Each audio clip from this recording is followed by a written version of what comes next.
In this video, Professor Kishore Mahbubani takes on the Anglo-Saxon media, exposing their distorted and deeply entrenched biases about China while dismantling the myths they perpetuate. Professor, you said a lot of wonderful things about China, and surely they're doing a lot of things right. But how do you reconcile the fact that to make it work for China, it seems to be based on a high level of repression, environmental destruction, censorship, a certain ideological stubbornness? I mean, we've spoken about Hong Kong, the Uyghurs. How do you reconcile that, and why do you think that's? I mean, do you think that's tolerable? Thank you. I'm really glad you asked that question because your question captured very well the Anglo-Saxon media's perception of China. And I would suggest to you very bluntly that it's a distorted perspective of reality. Let's take the first word you use, repression.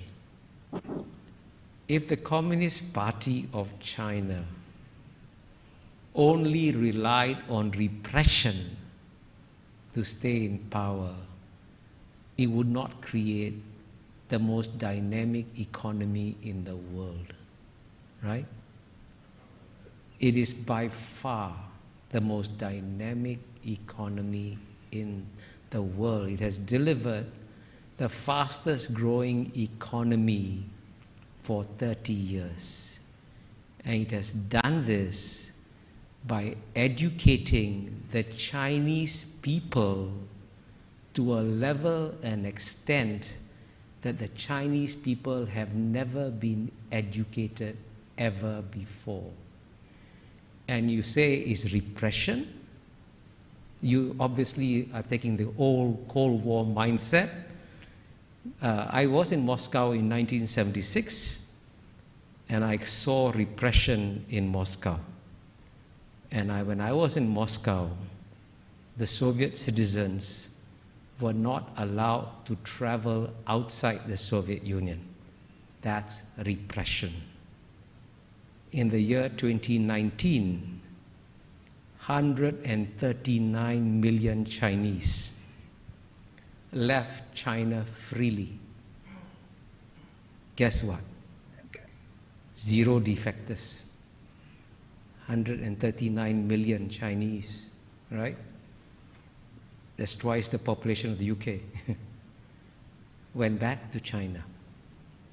So all your description, when you say environmental degradation, China's climate change policies are far more responsible than those of the United States, which has not once, but twice withdrawn from global environmental protocols. Kyoto Protocol, the Bush administration left 8 years. Paris Accords, Trump administration left 4 years. And you know what? The reason why we're having climate change today is not because of new flows of greenhouse gas emissions from China and India. It's because of what the Western countries have put in the atmosphere since the Western Industrial Revolution.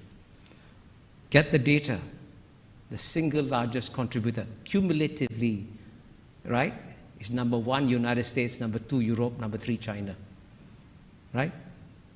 And the West wants China to pay an economic price for the current flows, but the West doesn't want to pay an economic price for what it put in the atmosphere. You want to deprive the Indians of electricity when the United States could just, by the way, if the United States could impose $1 a gallon tax, that would save the world. Cut down gasoline consumption, raise money for investment in green technology. Simple solutions. And by contrast, the largest reforestation program in the world is carried out by China. It has already reforested an area the size of Belgium or bigger, right? So all your descriptions capture the natural distortions of China that you get in the Anglo-Saxon media, which violate the rules of the Enlightenment, which say that you must be rational, calm, and objective, especially in understanding your adversary. And if the Chinese were as stupid and as incompetent as you describe them to be, don't worry about them.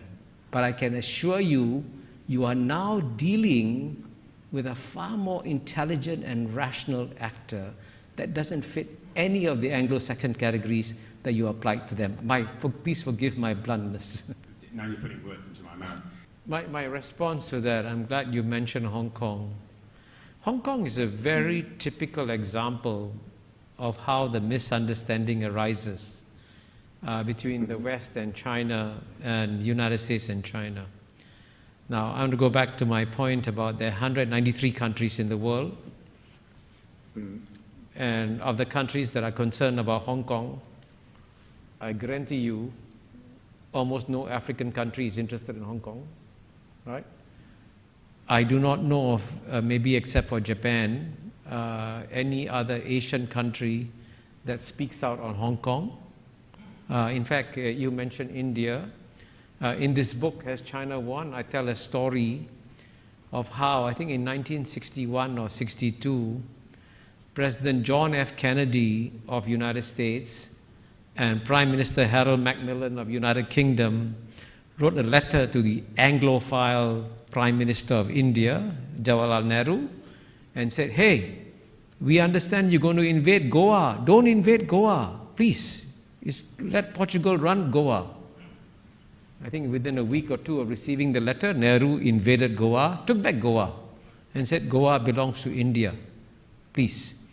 So in the same way as Nehru thinks that Goa belongs to India, Chinese think that Hong Kong belongs to China. And as far as I know, apart from the Western countries, in no other, out of the 193 countries in the world, take out the Western countries, the remaining countries don't say anything about Hong Kong. And also, this is another important statistic, only 12% of the world's population lives in the West. 88% lives outside the West. So in terms of your point about does China listen to opinions, I think the Chinese pay attention to the 88% figure. And I think that's what is missing in the Anglo-Saxon media, an incapacity to understand that 88%, the thinking of the 88%. What are your thoughts on this topic? We'd love to hear your opinions, so feel free to share them in the comments below. Don't forget to subscribe to our channel to stay updated on critical global events. Thank you for being part of the conversation and staying informed on the issues that matter most.